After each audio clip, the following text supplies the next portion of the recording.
Wow, that is my new workout routine. No, it's actually from Gemini Man. It stars the one and only Will Smith. In this movie, he's technically not the one and only, but we're going to get to that in just a second. First, film critic and in Kansas City Magazine contributor Lonita Cook joins us now to give us her thoughts on that flick, as well as El Camino, which is the new Breaking Bad movie. But first, yes. Gemini Man, Will Gemini Smith. Man. Is Will Smith like the biggest movie star on the planet? You know, or darn near close? In this era where we believe that there is no such thing as a movie star anymore, everything is based on the high concept.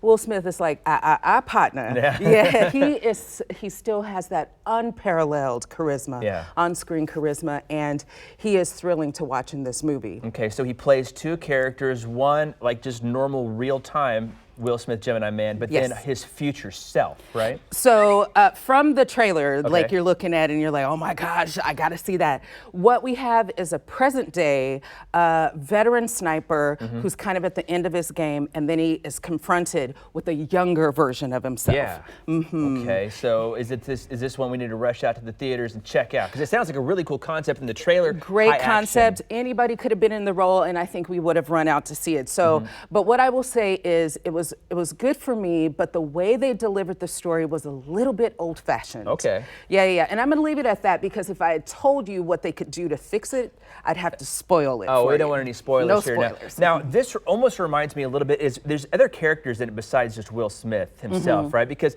I always go back to the one, what's the Will Smith zombie movie from a few years back? Where it's just him and I Am Legend. Yeah, because that was strictly him performing on camera almost by himself. Yes, you know, he is incredible. We fell in love with him as the Fresh Prince. Like he can do comedy, and then he came out with 6 Degrees of Separation and let us know that he could do that weighty drama and everything. And we just grew to love him as an action star. He just across the gamut, he's a great actor, and so they were very smart to cast him here. I will say, everybody's talking about this technology, this VFX technology. It didn't quite work for me. You know me, I'm a fight scene kind of girl. I love a hand-to-hand combat.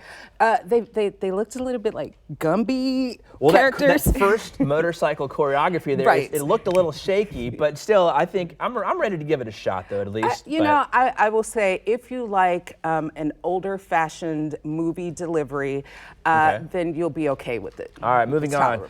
We have Breaking Bad, obviously the AMC drama that ran for 5 seasons about the guy who got cancer, wanted to provide for his wife and daughter, so goes to cooking meth. And it spans for 5 seasons. Now, this is the follow-up movie. I'm on my second watching of Breaking Bad leading up to the new movie. Is El Camino deliver? So 2008 to 2013, you have Breaking Bad. Now, I will have to preface this with, I did not watch Breaking Bad. Movies like this and The Wire and Oz, not quite my thing, but I respect Vince Gilligan as a master craftsman and a master constructionist. He's up there with like William Goldman and Aaron Sorkin for me. I really love his style. But I didn't watch all of it. What I will say is, if you watch this movie, and I did, you have to know a little bit about what's going on before to fully, but they do go back and fill in some holes for you. Oh, great. But you might want to remember some things about Saul and you know, stuff like that. But if I can mention Marla Gibbs, legendary Marla Gibbs from the Jeffersons, she is in this movie. Oh, really? I was like, oh my gosh, like I hadn't seen her on screen in forever. So I love that. And then Kansas City, very own, loved and adored Chris Bilsma is in this movie. Really? Yes, so one of our very own actors. Also got a lot to look for in that film. Again, that dropped on Netflix last night, this morning, bright and early. So she got up at 2 in the morning to watch it. Yes, I did. Up top for that. All right, well, Lonita, we appreciate your takes as always. So again, Gemini Man and El Camino, films that you can check out this weekend.